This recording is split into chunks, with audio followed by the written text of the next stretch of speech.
अभी हमने आपको श्री रामचंद्र जी और श्री कृष्ण के अपने धाम में गमन करने के आखिरी समय का वर्णन किया। ठीक है, उसके लिए कुछ हल्के शब्दों का हमने इस्तेमाल कर दिया था, लेकिन भाषा को सुधार लेना ही समझदारी होती है, क्योंकि वो हमारे इष्ट है। तो वो अपने क्या सिचुएशन थी वो हमने एक्यूरेट राशि को सेट करके दिखाया। तुम लोग जिस दिन कारक समझ लोगे, जहां सेट कर दोगे वहीं तुम्हारे लिए थाली बजेगी। गुरु जी क्या बता दिया, ये कैसे देख लिया तुमने? ये टेक्निक डेवलप करना हम तुम्हें सिखाना चाहते हैं कि जब कुछ बोल दो किसी के सामने ऊपर वाले को याद करके, तो हम तुम ज्योतिष नहीं है, ज्योतिष तो ऊपर वाला हमसे कराता है, वो बुलवा देता है। कुछ नहीं देखते हम चार्ट में, हमें तो आता भी नहीं देखना ज्योतिष, लेकिन जब देखते हैं तो ग्रह बात करता है, ऊपर वाले की कृपा है। ज्योतिष में हम हमेशा अपने चेलों को चेले करके, हम तो खुद ही चेला है, अभी तुम सब दोस्त हो मेरे, तो हम हमेशा एक बात कहते थे, हमारे उस्ताद ने हमसे कही, हम तुमसे कह देंगे, ये गुण साधन से नहीं हुई, ये गुण साधन से नहीं हुई। गुण और साधन से ज्योतिष नहीं आता है। किताबें खरीद लो, डेस्टिनी स्टार के कोर्स ज्वाइन कर लो, इससे ज्योतिष नहीं आएगा। वो तोहरी कृपा पाए कोई कोई, तो ये गुण साधन से नहीं हुई, तोहरी कृपा पाए कोई कोई। तो ज्योतिष शास्त्र की ऊपर वाले की कृपा हर किसी के लिए नहीं होती है, किसी किसी को कृपा भी होती है। वो प्रेडिक्ट करता है, कुछ भी प्रेडिक्ट कर सकता है देख के, उसके जो मन में आ जाए, जिधर उसकी विचार सोच चली जाएगी वही हो रहा होगा सामने वाले के जीवन में। नहीं, उस स्टेज तक आने के लिए तपना पड़ता है, धनु राशि की तरह दरवाजे दरवाजे जाके पैर दबाने पड़ते हैं गुरुओं के, तब ज्ञान आता है। गुरुओं के पैर मतलब समझना पड़ता है, डीप में गोता मारना पड़ता है, तब जो है कृपा प्राप्त होती है। ज्योतिष जो है ना ये श्रुति गम है, ना ये किसी, ये सिर्फ गुरु गम है, गुरु से ही सीखी विद्या की जा सकती है। राइट, चलो मजा लेते रहते बीच में, एंजॉय करें, नहीं तो बोर हो जाएगा सेशन हमारा, तो तुम लोग हंसाते भी रहते बीच बीच में। आगे चलते हैं, तो एक्वेरियस समझ में आया। अभी एक्वेरियस की क्वालिटी तुम जिस हाउस में फिट कर दो, कहीं पड़ जाए तुम्हारी एक्वेरियस, प्लेनेट तो जाके तड़का फ्लेवरिंग देंगे उसके बाद में, वो तो सिखाएंगे हम तुम्हें, लेकिन पहले बेसिक तो समझो एक्वेरियस कितना। एक्वेरियस, एक्वेरियस नामक सखा और सखी से तुम्हारी कितनी दोस्ती है, तभी तो बता पाओगे ये क्या करने वाला है यहाँ बैठ के, तुम्हारा दोस्त एक्वेरियस नाम का, कुंभ नाम का। कलयुग में कुंभ राशि का हमारे कितने लोग हैं इस समय? 84 लोग जो तुम हो ना इस समय ग्रुप में, वो हम सब एक्वेरियस की रोटी खाएंगे, वो खाते हैं, क्योंकि कलयुग में कुंभ राशि ज्योतिष की राशि है। क्यों? क्योंकि पराशर ऋषि के बाद जमनी ऋषि ने कुंभ राशि का कोलॉर्ड बना दिया राहु। आता ना जाता चुनाव चिन्ह छाता, ज्योतिष तुम्हें आए ना जाए, राहु की प्रेजेंटेशन तुम्हारी बढ़िया, तुम ज्योतिष हो कुंभ राशि से, तुम्हें कुछ ना आए, तुम बोल लो बहुत बढ़िया, समझा लो अपनी बात, तुम ज्योतिष हो। क्या जरूरत है तुमको रटे की इतनी सारा शास्त्र और इतनी धाराएं, और ये होगा तो ये हो जाएगा, कुछ नहीं बता पाओगे। जितना ज्यादा पढ़ोगे उतना कंफ्यूज हो जाओगे, क्योंकि बेसिक फंडामेंटल क्लियर नहीं है। सबसे बड़ा कारक कलयुग में ज्योतिष का राहु है। राहु नहीं स्ट्रॉन्ग है, ज्योतिष नहीं आएगा, क्योंकि राहु ऑब्सेशन है, पागलपन है, जिसके पीछे लग गया फिर लग गया, ज्योतिष में लग गया तो लग गया। और राहु का संबंध जुपिटर से 5-9 बन जाए किसी भी तरह से, ज्योतिष हो तुम, देख लेना अपने चार्ट में, राहु ही कराता है ज्योतिष कलयुग में, क्योंकि सती वाली ज्योतिष तुम लोग करोगे नहीं, क्योंकि सती वाली ज्योतिष में कोई भी प्रिडिक्टिव नहीं है, उसमें तो सही समय के लिए, सही यज्ञ करने के लिए सही समय का चुनाव करना ही ज्योतिष है।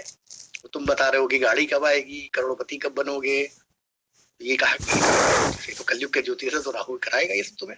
इस तरह के जितने भी परपंच है, विधि के परपंच न जाने कोई, तो ये जो विधि के परपंच तुम लोग करोगे तो ये गुरु से नहीं होंगे, अब ये राहु से होंगे।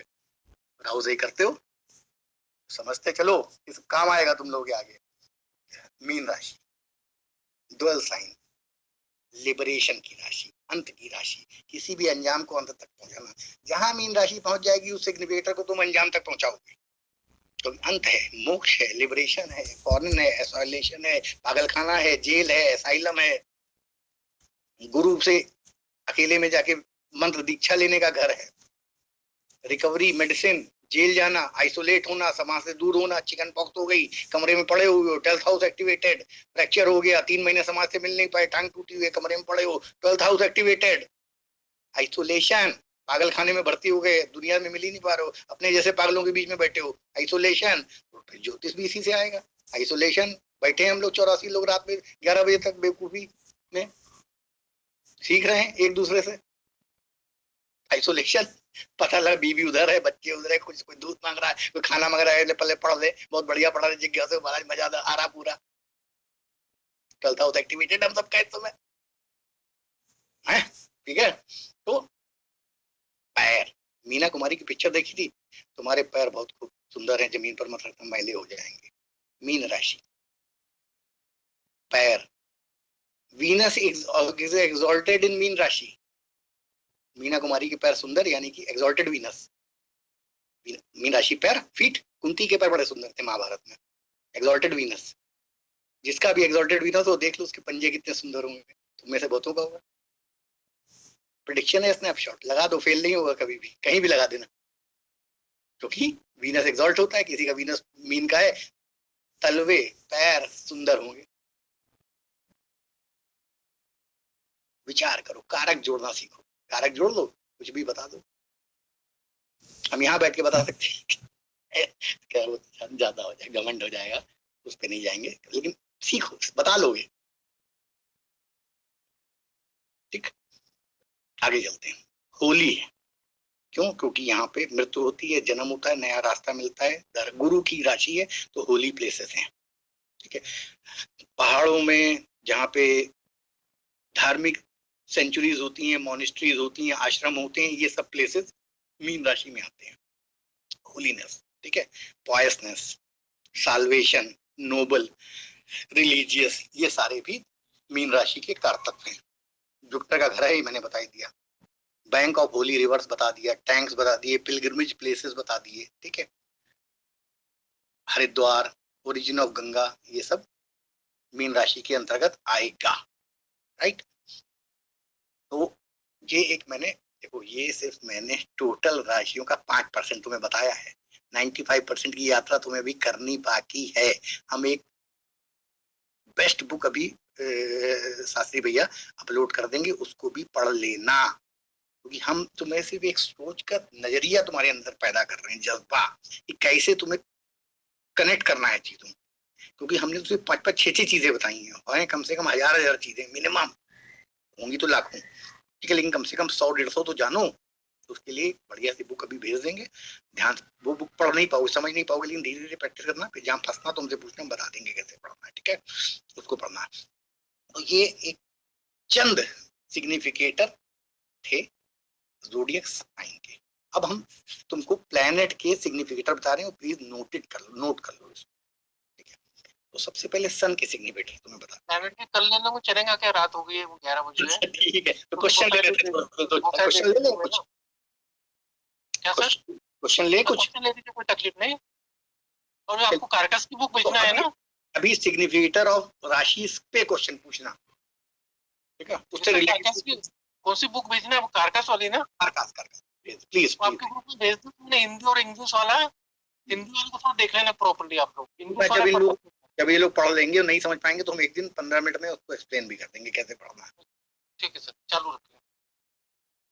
चलिए फिर अनुज भाई, क्वेश्चन आंसर जिनके हो, और क्वेश्चन आंसर से पहले ये जरूर बता देना कि भाई देखो, हम अपने पढ़ाने के तरीके को कभी भी बदल सकते हैं। ठीक है, तो जिसको अगर न मजा आ रहा हो तो वो भी खुल के बताना, कोई यहाँ पे प्रेशर लेने की जरूरत नहीं, हमारे क्लास में प्रेशर नहीं लिया जाता है, खुल के बताओ, हम चेंज करते हैं तरीका, मजा आया तो बताना, नहीं आया, बोर हुए तो भी बताना, हम इमीडिएटली चेंज कर देंगे सिस्टम कल के क्लास में। शुरुआत करते हैं, मनीष जी पूछिए।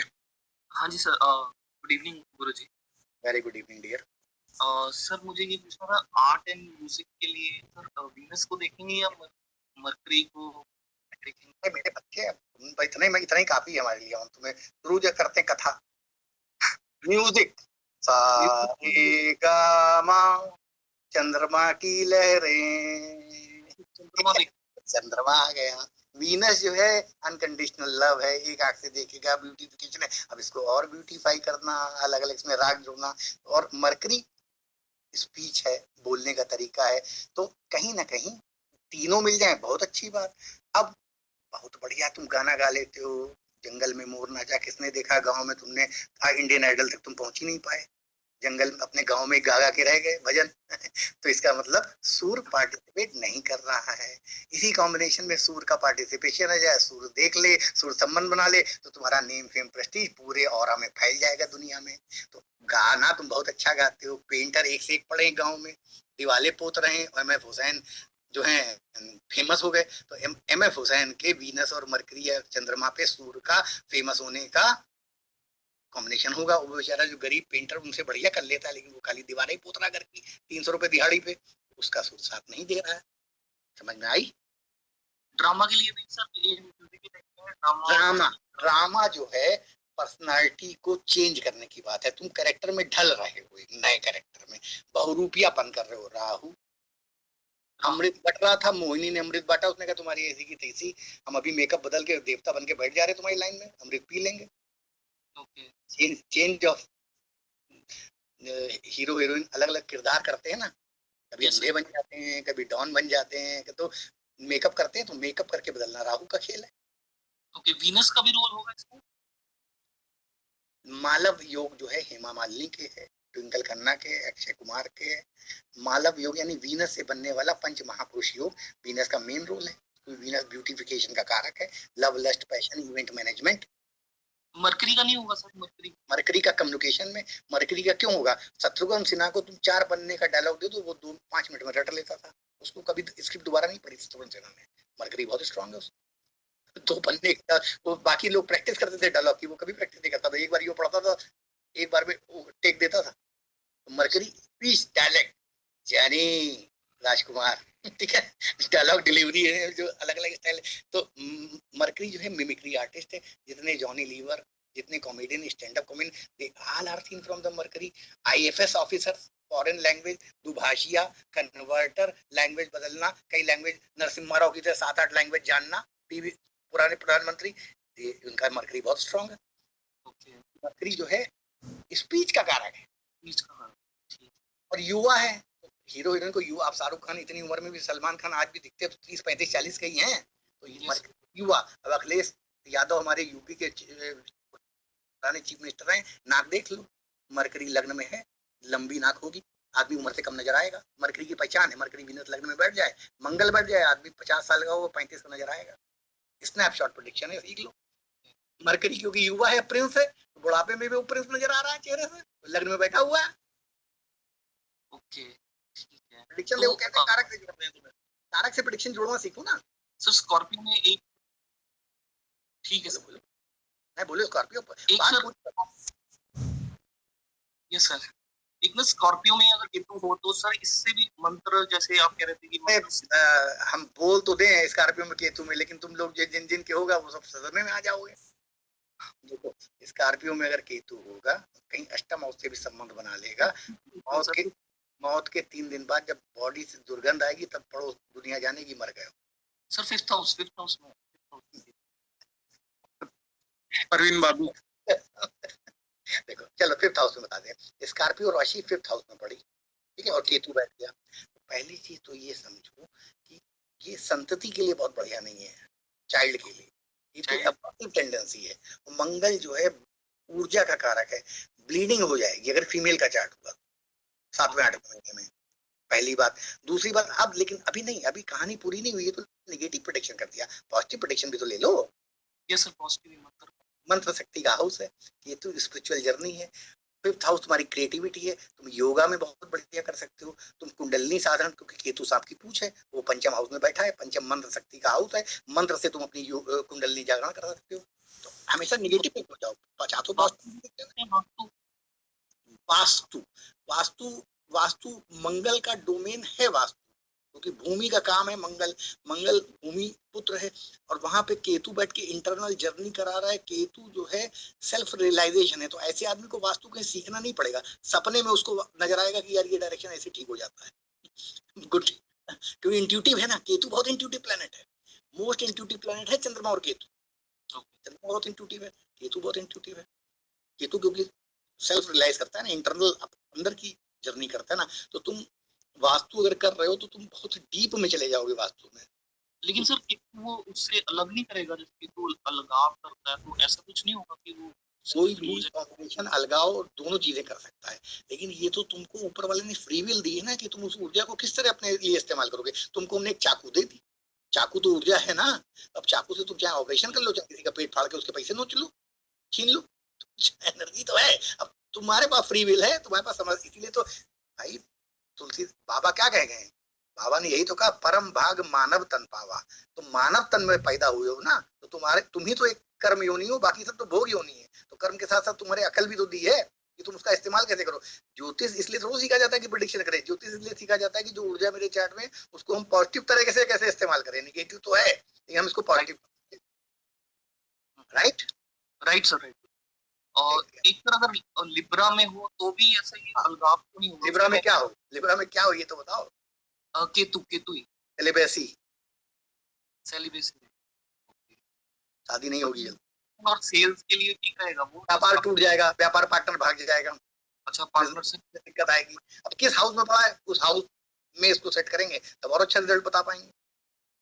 ओके, 10th हाउस में सर। रीढ़ की हड्डी में प्रॉब्लम, बैकबोन में, क्योंकि लिब्रा जो है मेरुदंड है, बैलेंस है ना, हमारा बॉडी का बैलेंस कहाँ पे होता है, अपर और लोअर बॉडी का, रीढ़ की हड्डी में। वो केतु जो है टेल बोन है, टेल है, रीढ़ की हड्डी में एक टेल बोन होती है। अगर अगर अगर इसमें मेलेफिक इफेक्ट हुआ तो टेल बोन गई, पॉजिटिव इफेक्ट हुआ तो एकदम सीधी ये सीधे बैठोगे। जैसे सब लोग दूर रहिए, आज पहला दिन है, आखिरी के 2 दिन पर्सनली ले लेंगे आप लोगों का। अब यार जो पहले सिखाए सर ने उस पर बात कीजिए, तो आप सबको आप मजा आएगा और समझ में भी आएगा। पूजा जी आप बोलिए।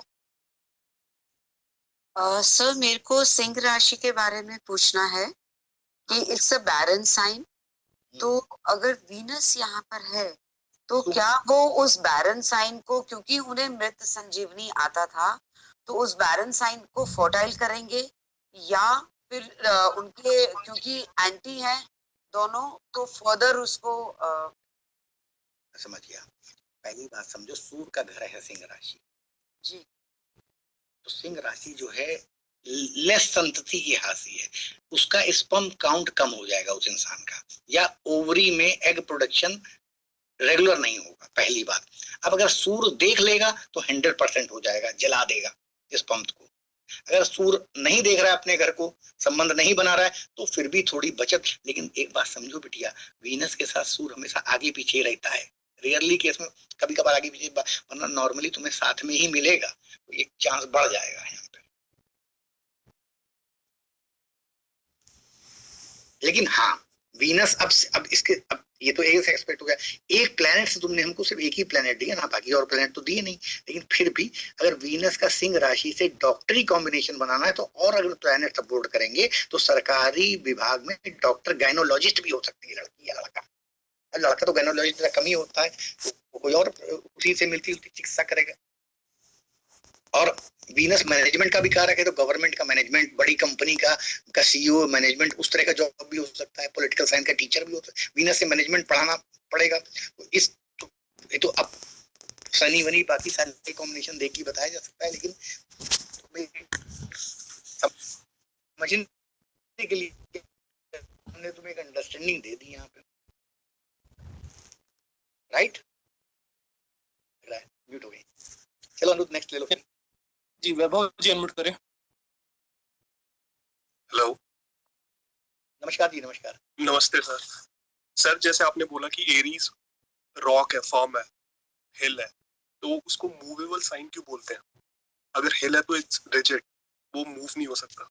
रिजिड उसकी बेस क्वालिटी है कि वो अपने इरादों, मैंने तुम्हें एक चीज और भी बोली, रेफरेंस टू कॉन्टेक्स्ट। मंगल अपने इरादों से मजबूत है, लेकिन घोड़े पे बैठ के सेनापति की तरह पूरी रणभूमि दौड़ेगा ना, चलेगा ना। और आग जो है स्टैग्नेंट नहीं होती है, मंगल क्योंकि फायरी साइन है, आग ऊर्ध्वगामी है, मूवमेंट करती है, स्थिर नहीं होती है। यहाँ पे जो उसके स्थिर वाले कारक हैं, वो बताते हैं उसकी एक अलग शेड ऑफ क्वालिटी, कि वो अपने डिसीजन में फर्म है, चट्टान की तरह एक बार डिसीजन ले लिया तो उस पर अडिग रहेगा दूसरे को। तो उस रेफरेंस टू कॉन्टेक्स्ट में उसको यूज किया गया है, अलग अलग शेड्स बताने के लिए, ठीक है? तो जब हम अग्नि की बात करते हैं तो अग्नि वाला एट्रीब्यूट लेंगे तो वहां पे इस्तेमाल करेंगे, चट्टान वाला एट्रीब्यूट लेंगे, पहाड़ चढ़ने वाला, मेहनत करके आगे बढ़ने वाला, तब वो एट्रीब्यूट भी लेंगे। भाई अच्छा, हम तुम्हें सवाल का जवाब आसानी से दे देते हैं। तुम जो है हमारे क्या हो? शिष्य। तो अपनी पत्नी के शिष्य थोड़ा बन जाओगे, या अपने बेटों के बच्चों के भी तुम शिष्य बन जाओगे? अलग हो तुम, तो वही हो मेष राशि। तो हमारे लिए शिष्य हो, किसी के लिए कुछ हो, किसी के लिए दोस्त हो, किसी के लिए बॉस हो, किसी के लिए कुलीग हो। नहीं बन सकते ना, तो तुम्हारे तो एट्रीब्यूट वही है, लेकिन तो अलग अलग है। Okay, thank you sir. Welcome dear. Neeraj unmute करें। हेलो हाँ नीरज भैया। प्रभु, नमस्कार। नमस्कार नमस्कार। सर हमारी तो एक छोटी सी गुजारिश थी सर, अब सर्दी का समय, थोड़ा सा टाइम तो सर टाइम तो सर प्लीज सर थोड़ा सा वो नहीं कर सकते सर? 8 साढ़े तो 8 भाई बजे नीरज क्या? भाई, एक बात समझ लो, हमें अपनी जिंदगी में सिर्फ एक काम अच्छे से आता है, जिसमें मुझे मजा आता है, वो है पढ़ाना। हम जब पढ़ाना शुरू करते हैं तो फिर हमारे पास घड़ी वड़ी से कोई लेना देना हमारा नहीं, जब तक तुम लोग खुद ना कहो कि मैं नहीं पढ़ाऊंगा। हम भाई इस बार अच्छा। नहीं कर पाएंगे। हमारा वही पैशन है, लाइफ का मेरा एक पैशन है, वो भी तुम हमसे कह रहे हो वापस लेने को, तो हम नहीं कर सकते मेरे भाई। हमारा तो साहब एग्जॉर्टेड लेट। समझो। अच्छा, ये चलिए सर, ठीक है सर, ठीक है सर। चलो फिर भी हम ध्यान रखें। लेकिन तुम्हारे लिए तो कर रहे हैं यार हम तो, हमें तो आसान नहीं, है। सर्दी का थोड़ा सा समय है ना सर, सर्दी का समय थोड़ा सा अरे टाइम भाई, अगर आधे घंटे। ज्योतिष विद्या के लिए हम लोग तो जो है माघ के महीने में रात में 3 बजे नहा के पूजा करते हैं। अरे महीने बाप रे बाप। की बातें कर रहे हो यार, ऐसे थोड़ा सिद्ध हो गए ज्योतिष के आएगा। सर सर और सर प्लीज सर इनके थोड़े से कारकत्व और सर बताते जाइए। और बताइए, बहुत सारे बताइए, हम तो बताने को तैयार है, इतने बता दें। चलिए बस यही सर, ठीक है सर। फिर भी ध्यान रखेंगे। ठीक है। रितु जी अनम्यूट करें। हेलो। नमस्कार रितु जी। हेलो, प्रणाम सर। आपने बहुत अच्छा समझाया, मुझे चीजें कनेक्ट भी करी मैंने। आपने बताया था कि जब कैंसर प्लेसेस ऑफ डेटी है तो देवी देवताओं का स्थान, तो मैंने ऐसा देखा कि अगर सैटर्न के साथ मून कैंसर में बैठे तो इंसान देवी के मंदिर जाएगा। सैटर्न जो है नॉर्मली होता है? है, देखो सैटर्न शंकर भगवान की पूजा करा सकता है, और वाम मार्ग में आए तो फिर वाम मार्गी पूजा भी करा सकता है, भैरव से लेके उस तरह की भी करा सकता है। लेकिन चंद्रमा के साथ अगर है तो पार्वती या फीमेल डिटी की पूजा होगी, क्योंकि चंद्रमा पार्वती का रूप है। हाँ, अभी भी सिखाएंगे आपको, अभी आपको सिखाएंगे, जब प्लैनेट के कारता सिखाएंगे तो उसमें बताएंगे चंद्रमा पार्वती को रिप्रेजेंट करता है। सर मैंने एक चीज और, अभी आपने जब स्कॉर्पियो पढ़ा रहे थे तो आपने बोला था कि वो स्कॉर्पियो का क्वालिटी देखना, तो मैंने ब्रेक में देखा कि जो मेल और फीमेल स्कॉर्पियो होते हैं वो उनका एक डांस होता है, एंड आफ्टर दैट जो फीमेल स्कॉर्पियो होती है वो मेल को मार देती है। ये भी और एक और भी है, उनके 2 जेनेटल्स होते हैं। अच्छा ठीक है। सर, आप ये बाद में बताओगे ना फिर ये रिलेट करना कैसे? हाँ, तो खुद ही सीख जाओगे तुम, तरीका हम बता देंगे। और सर एक चीज और थी, ये आजकल टैटू का बहुत फैशन चल रहा है। हाँ। तो सर ये टैटू जाएगा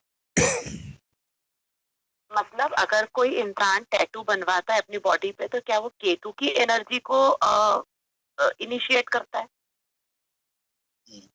और अगर किसी का केतु मान लो लिब्रा में बैठ गया या कुछ हो गया और उसने टैटू बनवा लिया तो फिर तो प्रॉब्लम क्रिएट हो गई और ज्यादा। नहीं, टैटू कहाँ पे बन रहा है? जैसे मान लो केतु यहाँ बना तो 3rd हाउस एक्टिवेट हुआ, कि टैटू पीठ पे बना, पेट पे बना, थाइस पे बना, कहाँ पे बन रहा है? वो हाउस और वो राशि एक्टिवेट होगी आपके चार्ट में, उसमें कोई ग्रह होगा तो उस पर केतु का प्रभाव पड़ेगा। ऐसे थोड़ा होता है। और अगर मान लो वहां पर कोई मेलेफिक इन्फ्लुएंस हुआ तो मतलब तो प्रॉब्लम बढ़ेगी। फिर कॉम्बिनेशन देखना पड़ेगा कि वो मेलेफिक पहली बात मैं तुम लोगों को आज सबको एक चीज सिखा रहा हूँ, कोई मेलेफिक और बेनिफिक कुछ नहीं होता है। किसी की स्टोरी समझा देते हैं जिससे आसानी से समझो क्या मेलेफिक और क्या बेनिफिक। तुम कैसे परसीव कर रहे हो सिचुएशन को, तुम्हारा रिस्पॉन्स क्या है, वही मेलेफिक और बेनिफिक है। तुम्हारे लिए कोई चीज मेलेफिक है, मेरे लिए वो चीज बेनिफिक है, वही चीज सेम सिचुएशन में, क्योंकि हमारा मेंटल थिंकिंग कैपेसिटी अलग तरह की, तुम्हारी अलग तरह की है। तो ये तो मन को फील करने की एक वो है सिचुएशन। तो मेलेफिक और बेनिफिक क्या है? तुम्हारे पिछले जन्मों का, अगर तुम आज हमारे सामने वैदिक शास्त्र पढ़ रही हो, वैदिक ज्योतिष पढ़ रही हो, तो वैदिक ज्योतिष का सबसे पहला नियम पता है क्या है? वैदिक ज्योतिष जो है का पहला नियम है कि आपको अपने जो कर्म आप करके आए हैं उनको भोगना है। ठीक है, तो आपने अगर अब तो मेल्फिक क्या, जब आपने जो पहले किया है उसको भोगने में, उसको लिटिगेट करने में, बैलेंस करने में अगर कष्ट आ रहे हैं तो वो भी तो आप ही को झेलने पड़ेंगे। कर्म फल का सिद्धांत है। पहले दिन ज्योतिष में परंपरा में ये पढ़ाया जाता है कि ज्योतिष कर्म फल का सिद्धांत है। जो कर्म कर आए हैं उनका फल भोगना है, अच्छा और बुरा।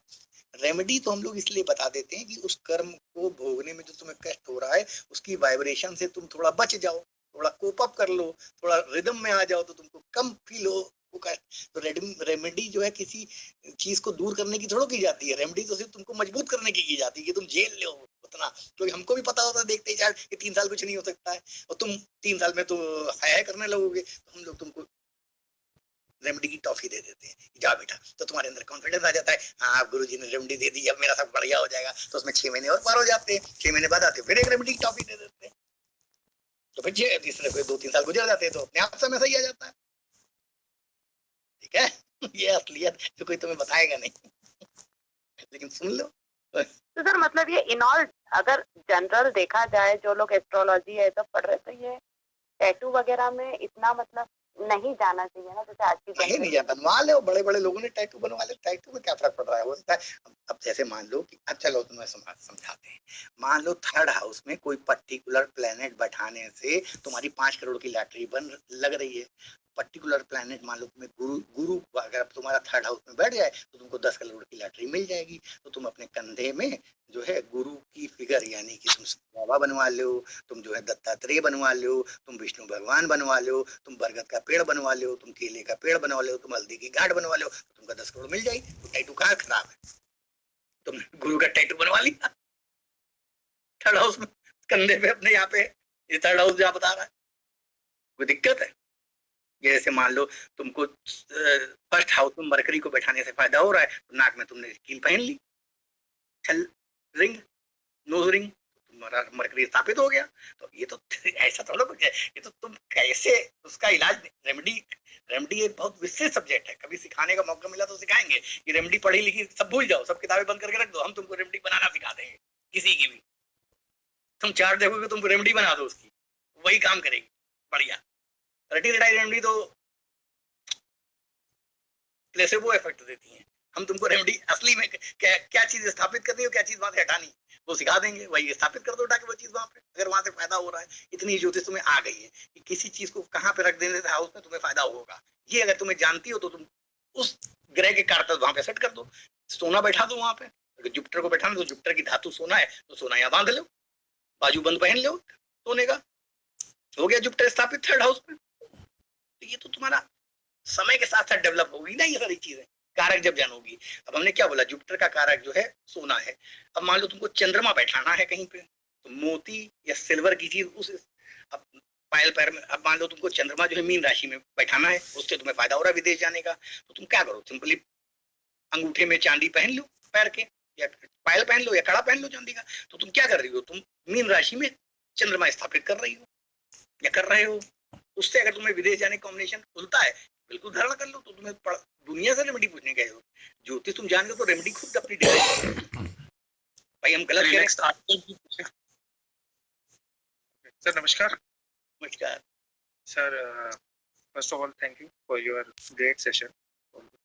सर मैं ये कुछ पूछना चाहता था सर, जो फादर 2-3 क्वेश्चन थे सर। फादर का साइन जो है वो 9th हाउस से लेंगे हमेशा या 10th हाउस से भी कंसीडर कर सकते हैं? यार बहुत बढ़िया क्वेश्चन तुमने पूछा है। इसके लिए हम तुमको एक अंग्रेजी की एक कहावत बताते हैं, उस कहावत का तुम मीनिंग हमें समझाओ। ठीक है, तो भाई किसकी अंग्रेजी, child is the father of the man का मतलब होता है का, मतलब बच्चे का बच्चा पिता का, सूर्य जो है पिता भी है, सूर्य जो है फादर भी है, क्योंकि जो बेटा है वही जाके भाग जाके पिता बनेगा। इसीलिए 1-5-9 का खेल है ये, खाली 1-5 दादा। वो एक कादर खान की पिक्चर नहीं थी, चाचा ही भतीजा है, भतीजा ही चाचा है, चाचा कोई है ही नहीं, तो पोता ही बाबा है, बाबा ही बेटा है, बेटा कोई है ही नहीं। तो वो एक गंगाधर ही शक्तिमान है और शक्तिमान ही गंगाधर।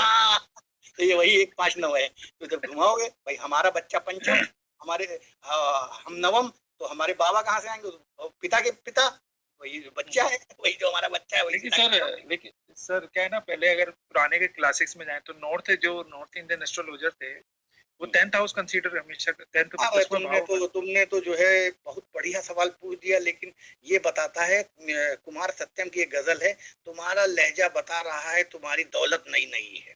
कुमार सत्यम की एक बड़ी फेमस गजल सुनना। हाँ सर, अभी चलिए थोड़ी देर में। तुम्हारा लहजा बता रहा है तुम्हारी दौलत नई नई है। Biological father is seen from the 9th house. Okay, बाप की जिम्मेदारी निभाने वाला हो सकता है माने दूसरी शादी कर ली, will be seen from the 10th house. जो सर यही फादर होगा वो 9th हाउस होगा। अच्छा, बायोलॉजिकल वहां से लेंगे और पालन पोषण वाला कहीं और से भी ले सकते हैं। अगर पालन पोषण वाला सेम है तो वो भी वहीं से ले अलग भी हो सकता है, माँ दूसरी शादी करके बात ला सकती है। नहीं सर, इन केस अगर नहीं होती शादी तो फिर वो 9th हाउस ही कंटिन्यू होगा, वही पालेगा। तो दोनों रेफरेंस टू कॉन्टेक्स्ट में देख लो कि पिता का बिजनेस संभाल रहे हो तो 10th हाउस से देखो, पिता के गुण देख रहे हो, पिता जैसे दिखते हो तो 9th हाउस को देखो। सर एक चीज है सर, एक कुंडली में जब सॉफ्टवेयर में डालते हैं सर, ये तो आप अपना सॉफ्टवेयर बता देना, क्योंकि कल आप जब कुंडली वगैरह की बात कर रहे थे, मंदी वगैरह की, तो सर वो एस्ट्रो सेज वगैरह हम यूज करते हैं, उसमें कहीं दिखाते ही नहीं वो दोनों उपग्रह। कोई और अच्छा सॉफ्टवेयर हो फ्री वाला तो बताना प्लीज। सबसे बढ़िया दुनिया का सबसे बढ़िया सॉफ्टवेयर जो कम से कम अगर बेचा जाए तो 1.5 से 2 लाख 3 लाख का बिके, वो है पीवीआर नरसिम्हा राव का सॉफ्टवेयर। जगन्नाथ हो रहा नहीं है, उसके ट्यूटोरियल देख लो यूट्यूब में और वो फ्री डाउनलोड होता है। अगर पीवीआर नरसिम्हा राव उसको फ्री ना देते तो कम से कम 3 लाख रुपए का सॉफ्टवेयर है वो। सर एक चीज और एक चीज पूछनी थी, जो हम सॉफ्टवेयर में डालते हैं सेक्स डालते हैं मेल फीमेल, सर आज तक का उसका यूज केस समझ नहीं आया हमें तो। यार देखो ओके,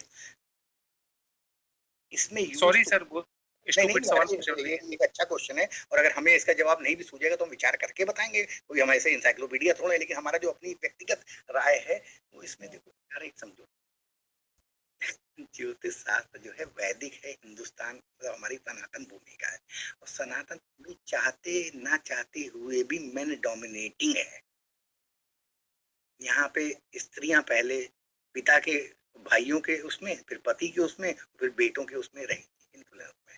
तो यहाँ पे कई चीजें स्त्री के कई सारे योग पुरुष के समान बताएं, और एक लेवल पे जाके वो बता देते हैं कि स्त्री के ये सारे योग उसके पति के द्वारा घटित होंगे।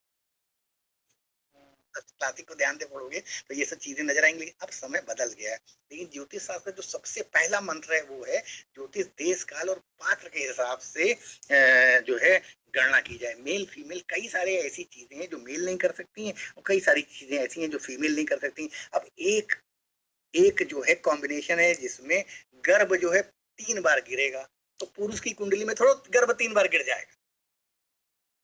या एक में है कि इस जातक के जब संतान होगी तो उसको दूध नहीं पिला पाएगी, तो क्या पुरुष दूध पिला देगा?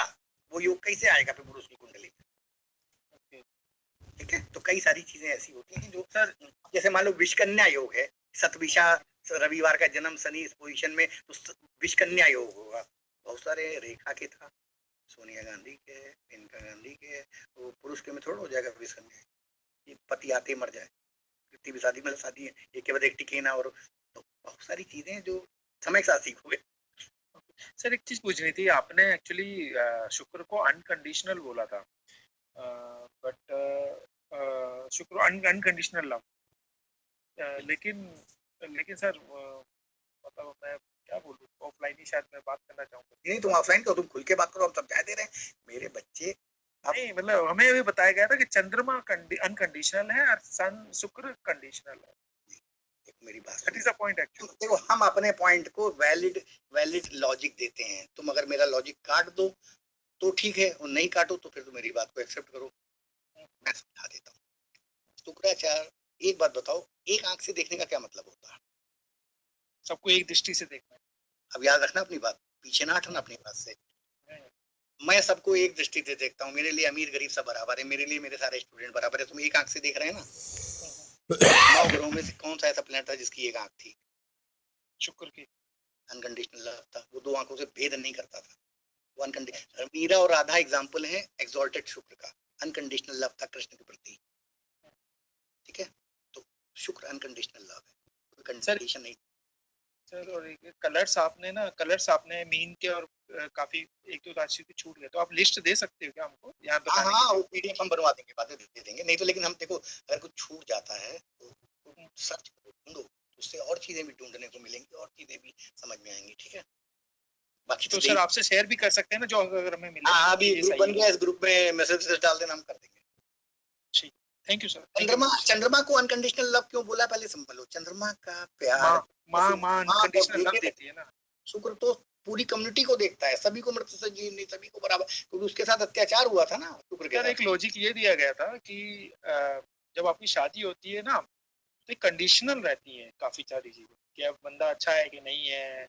यहाँ पे और गलती कर गए, हर प्लेनेट में क्वेश्चन जो है रेफरेंस टू कॉन्टेक्स्ट ऊर्जा लगती है मेरे बच्चे। शुक्र तो कई चीज, अब शुक्र तो जो है वो लोअर बेल्ट पे, खराब बेल्ट में तो रेड लाइट एरिया दिखा देगा, ठीक है। तो ऐसा नहीं कि प्लेनेट तो वही है, मैंने क्या बोला, मंगल तो वही है, वो तुम्हें आईजी, डीआईजी और लेफ्टिनेंट कर्नल और ब्रिगेडियर भी बना सकता है, वो तुम्हें डकैत भी बना सकता, क्रिमिनल भी बना सकता।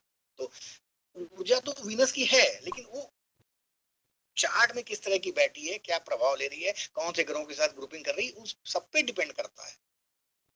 ठीक है सर, जैसे ये जैसे आप बता रहे थे कि ग्रह को भी चेंज कर सकते हैं, जैसे राहु मरण कारण में है, 9th हाउस में है, मतलब रेमेडी ज्यादा बोल गए, देखो चेंज करने की औकात हमें, रेमेडी मतलब रेमेडी, लेकिन हाँ तो प्यार से रिक्वेस्ट करके कि स्थापित करके थोड़ा बहुत काम कराया जाता है। ये तो हम ज्यादा राहु को अगर थर्ड हाउस में आदमी थोड़ा कि किसी के ग्रह को उठा कहीं सेट कर दें, लेकिन हाँ उस ग्रह की ऊर्जा को, उसके कारतस को उस जगह पे लाके काम चला सकते हैं, ये सही, तो ये बोलना चाहिए था हमें।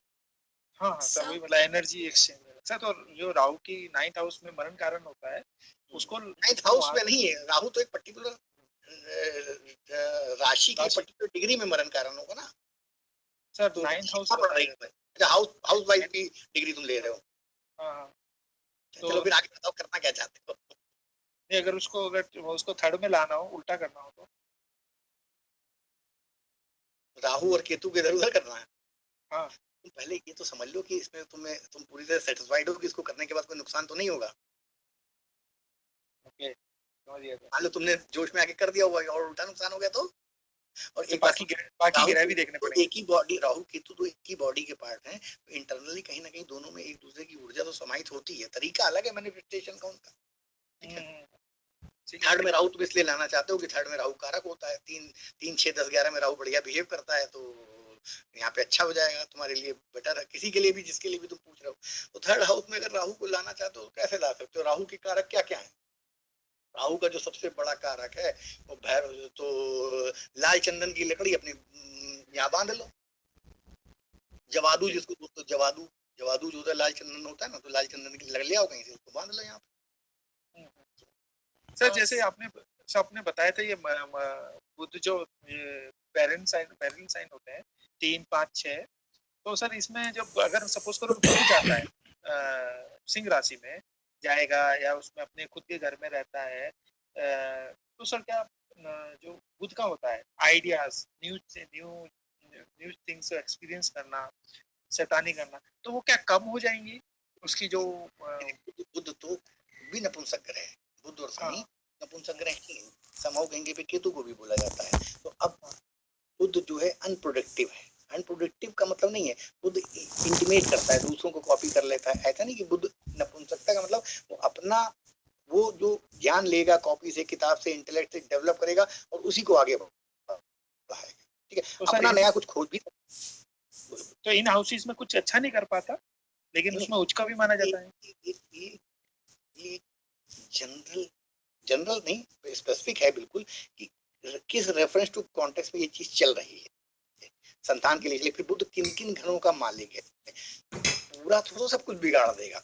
बुध जिन घरों का मालिक होगा, उन घरों का मालिक होकर सिंह राशि जहाँ भी पड़ेगी वहां पे आएगा, तो अपने जो उसके घरों के जो कारतत्व होंगे उनमें अनफर्टिलिटी या उनमें लेस प्रोडक्टिविटी होगी। फिर अब वो राशि भी क्योंकि अनप्रोडक्टिव है तो यहाँ पे करेला नीम चढ़ गया, क्योंकि बुध जिसके साथ बैठता है ग्रह के साथ वैसी क्वालिटी लेके बिहेव करना शुरू कर देता है। अगर बुध अकेला है लेकिन उसको बैकग्राउंड क्या मिल रहा है, सिंह का मिल रहा है। अब देखो इसका दूसरा पहलू देखो, सिंह देखा जाए तो सूर्य जो है पिता है, चंद्रमा युवराज है, प्रिंस है, तो यहाँ पे वो अपने पिता के, गवर्नमेंट के, उनके अंडर में बढ़िया काम करेगा। अपना दिमाग कम लगाएगा, लेकिन उनका जो इंस्ट्रक्शन उनको फॉलो करके प्रॉपर अकाउंट्स मेंटेन करना, कागज पत्र मेंटेन करना, गवर्नमेंट के कम्युनिकेशन करना, युवराज का काम होता है मैसेंजरिंग। जाओ उस राजा के साथ मिलाओ, उस देश से जाओ, सुलह कराओ, वहां पे जाके नीति बनाओ, तो वो इस तरह के काम करेगा गवर्नमेंट से जुड़ के। तो अच्छा भी मरकरी, ये तो ओवरऑल चार्ट से पता चलेगा ना कि किस तरफ चार्ट घूम रहा है, क्या कर रहा है। चलिए अंजलि जी पूछिए। नमस्कार सर। नमस्कार ma'am. Sir thank you very much for clearing lots of कारक तत्व। तो वो एक्चुअली हम लोग को भी कंफ्यूजन हो जाता था कई बार कि कहाँ से देखें। और बाकी जो आपने आज राहु की बात की कि एस्ट्रोलॉजी हम लोग राहु से करेंगे, तो मैं एक चीज यहाँ कन्विंस करती हूँ कि मैंने एस्ट्रोलॉजी आज से 9 साल पहले करना शुरू किया और वो राहु की दशा में शुरू किया। और तर्क का राहु है सर, तो आज तक भी पकड़ा हुआ है एस्ट्रोलॉजी को ना। तो 5वें से रिलेट भी करता है। तो इस चीज का कर्क का राहु है जी सर। अच्छा देखो, मैं तुम्हें कर्क के राहु को का एक स्नैपशॉट प्रेडिक्शन देता हूँ। जी कर्क का राहु जो है बहुत बड़ी सत्ता परिवर्तन का निशानी है। अच्छा। महाभारत का युद्ध कर्क का राहु, पृथ्वीराज चौहान की सत्ता भी कर्क का राहु, लेनिन कह रहे हैं, अमेरिका का कौन सा प्रेसिडेंट था, कैनेडी, की राज्य सत्ता पलटी कर्क का राहु, इंदिरा गांधी की सत्ता पलटी कर्क का राहु। तो कर्क का राहु, अब ये 5 एग्जाम्पल में दिए। अब अपने जीवन में कर्क के राहु का कोई एग्जाम्पल बताओ इस तरह का मिलता जुलता कि जब मेजर चेंज हुआ, ट्रांसफॉर्मेशन हुआ, सत्ता बदल गई हो, जब एक्टिवेट हुआ ये कर्क का राहु। सर जब मेरी एक्चुअली राहु की दशा आई तो मैं यहाँ से सीधी शिफ्ट होके दुबई गई। बदल गई सत्ता पूरी एक जगह। तो ये और प्रेडिक्शन तुमको ऐसे पकड़ने हैं सीखने। सर और उसी टाइम पे I was working under royal family. जो शेख मोहम्मद है उनकी वाइफ जो थी Sheikha Hind, I was working for them. Okay. और जब राहु गए इस टाइम पे, अभी अप्रैल में 2023 में, तब भी ऐसा कुछ झटका दे गए जिसमें सत्ता पलट गई। कराता कर्क का राहु। तो सर जाते जाते में एक झटका दिया और वो ऐसा भ्रम था ना, मतलब मैं समझ ही नहीं पाई, जो कि 8 साल से एस्ट्रोलॉजी करते हुए भी, और वहां पर उस चीज का झटका मिला। और दूसरी चीज आपने बोला अगर 4th हाउस में या 4th राशि में अगर राहु वहां पर है तो फॉरेन कोई भी एक पार्ट जो है आपकी बॉडी में आ सकता है। सर मैंने ब्रेस्ट सिलिकॉन का ये एग्जांपल देखा है, ठीक है। And Ketu in 5th house with Mars, low upper abdominal cut off हुआ है इस केस में। तो सर सारे कारक तत्व यहाँ पे फिट हो रहे हैं। बस बिटिया 15 दिन में तुमको हम बढ़िया एस्ट्रोलॉजर बना देंगे, भगवान का नाम। Thank you very much sir. Sir गुरु की दशा शुरू हुई है, भटक रहे हैं, आप देख लीजिए, शिष्य बनाइए। अरे हम तो खुद ही चेला है अभी, हम कहा के, लेकिन हाँ तुम सब हमारे छोटे भाई बहन हो, कोई बात नहीं है। मिलके वो स्पेशल 21 में क्या बोलते थे, मिलके उखाड़ेंगे हम और आप, और क्या हम लोग भी ज्योतिष के सूत्र मिलके उखाड़ेंगे। स्पेशल 26। हाँ गुरु जी चरण स्पर्श। अरे प्रणाम भाई साहब। गुरुदेव जी चरण स्पर्श। मैं आपसे काफी बात करना चाहता था। ये आपने कल गंडांत की चार्ट बताई थी, लेकिन उसको इस्तेमाल कैसे करेंगे ये नहीं बताया सर। अच्छा, यानी हथियार दे दिया, गोली दी नहीं हमने आपको चलाने की। हाँ गंडांत की चार्ट दिया था लेकिन बताया नहीं। हमने 2-3 ऐसे क्वेश्चन हमने आपको मृत्यु भाग का चार्ट दिया था।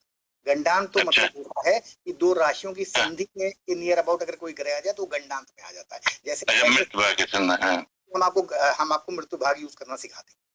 हाँ नोटेड। अच्छा हाँ, दूसरी चीज सर, अगर शुक्र मीन राशि में 12वें भाव में है और एफिलिएटेड नहीं है तब उसका क्या प्रभाव होगा? देखिए मेष लग्न है। हाँ जी, और मीन राशि हो जाएगी 12वें भाव में। जी हमारे शास्त्र कहते हैं 12वें हाउस में एक ही ग्रह अच्छा हो सकता है, वो है शुक्र। इसीलिए मैंने पूछा क्या वो रोग भी देगा? अगर बहुत, क्योंकि 12वें घर में गया तो डायबिटीज दे सकता है। डायबिटीज देगा। और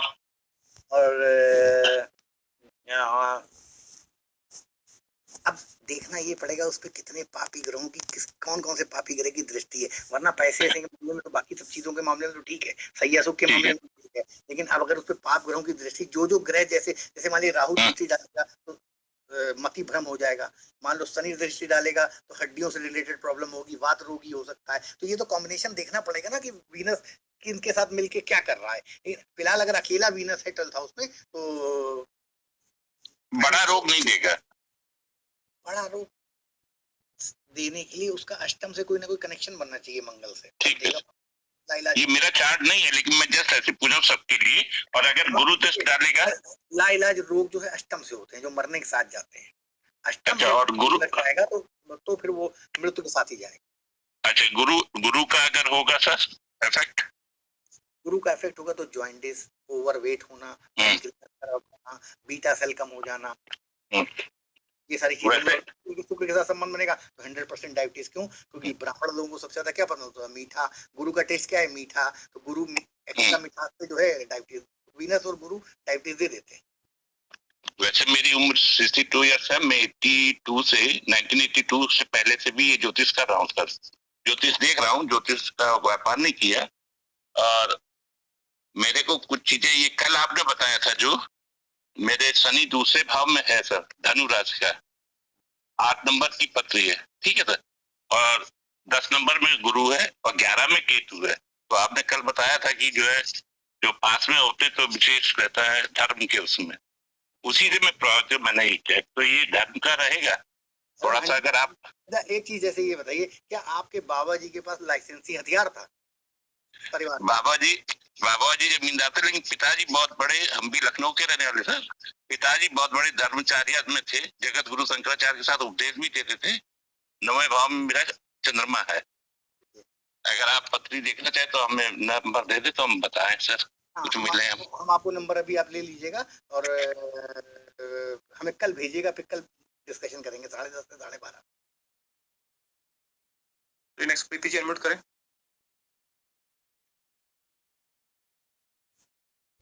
मिहिर जी, प्रीति जी। हेलो, नमस्ते सर। सर मुझे क्वेश्चन पूछना था, मे बी मैं राइट हूँ कि नहीं मुझे नहीं पता सर, पर मुझे जानना था कि जैसे आपने 8th हाउस के लिए बोला कि राम जी का जो आपने बताया था कि डेथ जो हुई थी उन्होंने, मतलब जो ये लिया था वो 8th हाउस 11th की इसमें लिया था, राशि में, राइट?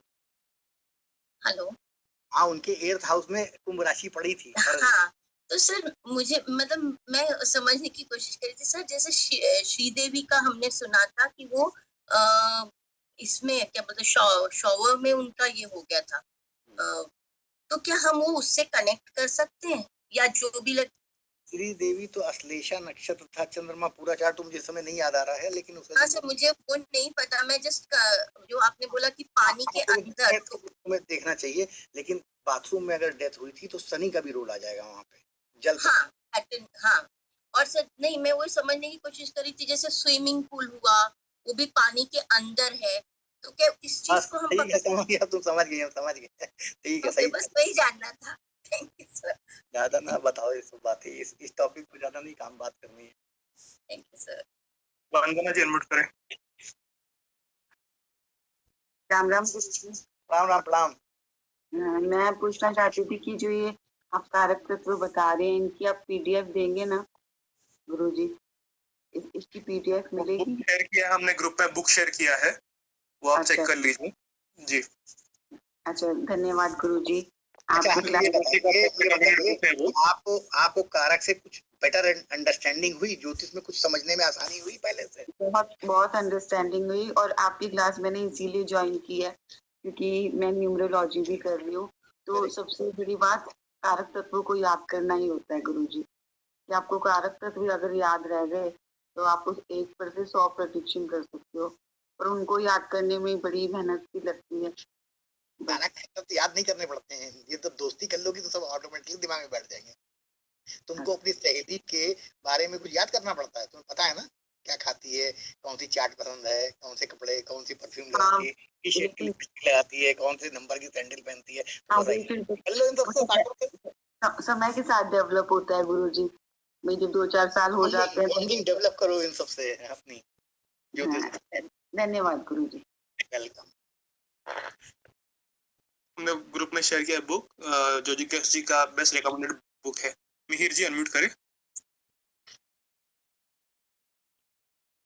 हेलो गुरुजी, हाउ आर यू? फाइन। मैं एक पॉइंट पूछना चाहती थी कि जब आपने कालपुरुष उनकी कुंडली की तो आपने हर भाव को आपने हर राशि को लेके एक लाइक मेष राशि है तो वो ऑब्वियसली फर्स्ट हाउस वो की हाँ फर्स्ट हाउस की है, तो उस हिसाब से 12वीं जो राशि होगी वो पर घर में आएगी। लेकिन अगर जैसे फॉर एग्जाम्पल किसी की 10th हाउस में 12वीं राशि पड़ रही है, तब अगर किसी को पैरों की कोई समस्या है तो हम कहते हैं 12वें हाउस से देखेंगे या 12वीं राशि से देखेंगे? मेरे को वो ऐसा परेशान ना हो, आज तो खाली स्टैंडर्ड कालपुरुष का चार्ट पढ़ाया है, एक राशियों को भी अलग अलग हाउस में चेंज करके भी पढ़ा देंगे। ओके, एक ये था और जैसे कि ये जो 8th हाउस में मेष लगन, तो 8th हाउस में स्कॉर्पियो राशि होगी, तो उसमें अगर केतु है तो उसका वो क्या प्रभाव, वो वाला मुझे जरूर बता दो कि क्योंकि वो मैं किसी को जानती जिसका है एग्जैक्टली, तो वो दिमाग में रहता है। और दूसरी चीज मैं ये पूछना चाहती हूँ, जैसे कि फॉर एग्जाम्पल ये पॉइंट आपसे पूछना है कि पता नहीं आप आगे करवाएंगे नहीं, कि जब ट्रांजिट आपने ये जो सब बोला ये सब D1 चार्ट से देख के हमको करना है अभी एट द मोमेंट, है ना? तो उनको छोटा कुंडली का एक्सपर्ट बना देंगे। उनको क्या मतलब है, सारे चार्ट देखने की जरूरत ही नहीं पड़ेगी। जब D1 से जब मिठाई देके दुश्मन मर रहा है तो जहर देने की क्या जरूरत है?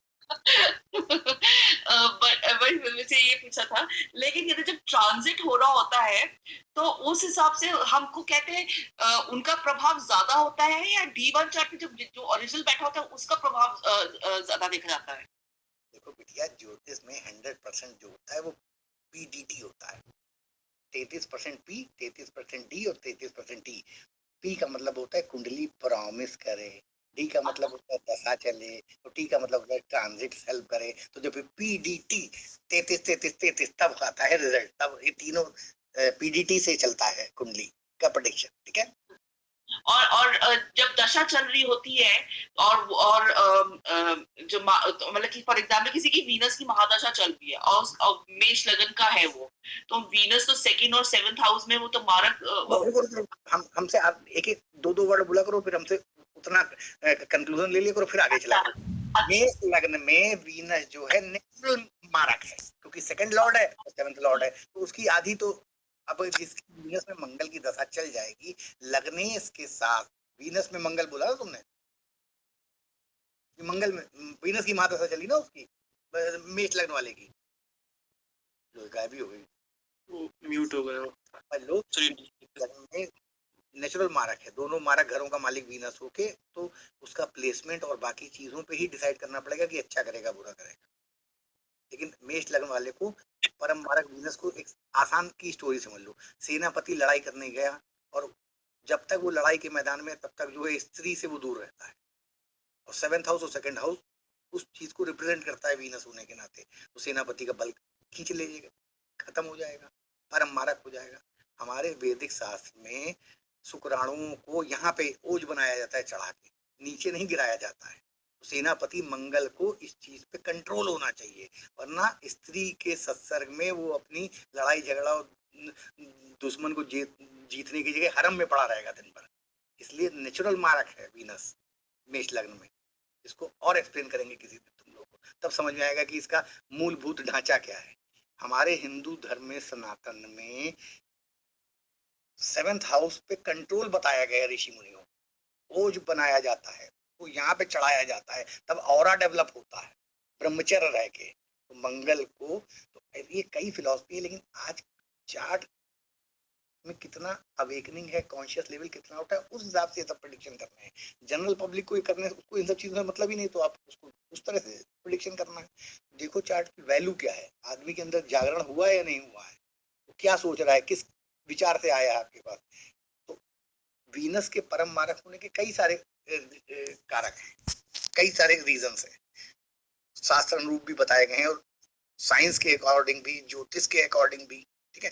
ऋषि मुनि पहले जो हैं ऐसा थोड़ा है कि जानवरों की तरह कभी भी संभोग कर लेते थे, एक पर्टिकुलर टाइम मुहूर्त निकाल के वज्रोली प्रक्रिया से उस सेकंड में स्पर्म को रिलीज करते थे कभी कभार। अब क्योंकि वीनस का कंटिन्यूअस क्षय होना मरण कारक है, मरण के समान है, इसको रोका जाता है। हमारे शास्त्रों में, धर्मों में, अगर आपको स्पिरिचुअल ग्रोथ करनी है, और हमें जो जन्म मिला है वो मौज मस्ती के लिए जानवरों की तरह नहीं मिला है, अपनी सोल को इवैल्यूएट करके आत्मा से, परमात्मा से मिलाने के लिए जन्म मिला है, पिज्जा बर्गर खाने के लिए नहीं मिला है ये। लेकिन ये हाई लेवल की एस्ट्रोलॉजी नहीं समझ में आएगी आप लोगों के। जन्म तो अगर शुक्र एक्टिवेटेड होगा तो, इसलिए मेष लग्न काल पुरुष विष्णु की कुंडली है, तो वहां पे इस चीज का निषेध है। सेकंड और सेवंथ को मारक वीनस को क्यों दिया गया, इसको समझो पहले। क्यों? क्योंकि अगर ये लॉस होता रहेगा शुक्राणुओं का, तो हमें कभी निर्वाण, अल्टीमेटली एंड में जो हमें जिस स्वर्ग की जो सत्ता हमारा इंतजार कर रही है, उसमें हम नहीं स्थापित हो पाएंगे, फंसे रहेंगे माया जाल में। कई सारे रीजंस होते हैं इन सब चीजों के, डीप मीनिंग जो तुमको इन बिटवीन द लाइन जाके समझने पड़ते हैं। इसलिए शुक्र जो है नेचुरल काल पुरुष में दोनों मारक पोजीशन उसको सप्तम और सेकंड दी गई हैं, राइट। आप लोग इस ग्रुप क्लास का डॉट सेशन का ग्रुप में ज्वाइन कर लीजिएगा। वासु जी पूछिए। नमस्ते गुरुजी। हाँ नमस्कार। नमस्कार गुरुजी, मुझे ये पूछना था कि टॉरस लगन में अगर 12th हाउस में सूर्य और राहु हो, जबकि मेष में सूर्य एक्सॉल्टेड होता है, सूर्य और राहु विदेश में जाके खूब नेम फेम प्रेस्टीज पैदा करेगी, तो भी होगा। ये तो हो गया। अच्छा, बुरा में क्या होगा? सूर्य और राहु है, पिता जो है, पिता के पे कलंक लग सकता है, पिता लाइफ में एब्सेंट हो सकते हैं। अच्छा सर, एक चीज और पूछना था कि अगर सर जिस तरह टॉरस लगन में 9th हाउस में अगर गुरु नीच का हो, जबकि वो अष्टम का स्वामी है,